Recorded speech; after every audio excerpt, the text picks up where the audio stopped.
Hello effect বলা হয় যে আমরা কোনো একটি মানুষের চরিত্রের যে কোনো একটি ভালো দিক বা একটি পজিটিভ দিক দেখে তার বিষয়ে সম্পূর্ণ চরিত্রটা সম্পর্কে একটা ইতিবাচক সিদ্ধান্ত নিয়ে নেওয়া। উদাহরণস্বরূপ, যে অফিসের মধ্যে একজন কর্মী খুব সুন্দর পরিপাটি হয়ে সবসময় উপস্থিত হয় এবং বসের সামনে খুব স্মার্টলি নিজেকে প্রেজেন্ট করে।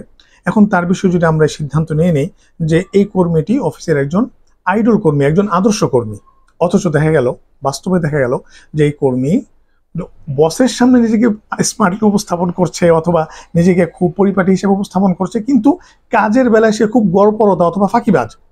এই যে তার চরিত্রের কেবলমাত্র একটি দিক, অর্থাৎ যে পরিপাটি হিসেবে উপস্থাপন করা অথবা এই যে স্মার্টলি প্রেজেন্টেশন করা, এটা দেখে যে আমরা তার সম্পূর্ণ বিষয়টা সম্পর্কে যে সিদ্ধান্ত নিয়ে নিলাম, এটাকে বলা হয় হ্যালো ইফেক্ট। এখন প্রশ্ন হচ্ছে যে এই ক্ষেত্রে ইসলামের নির্দেশনা কি?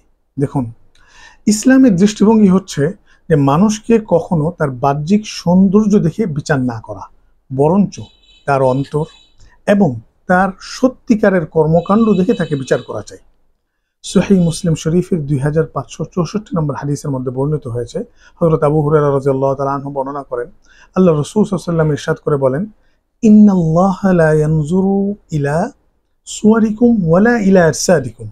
আল্লাহ কখনো তোমাদের যে বাহ্যিক যে আকৃতি এবং তোমাদের যে শরীর সেটা লক্ষ্য করেন না, ওয়ালাকিন ইয়ানজুরু ইলা কুলুবিকুম ওয়া আমালিকুম, বরঞ্চ আল্লাহ তোমাদের অন্তর এবং তোমাদের আমল দেখেন।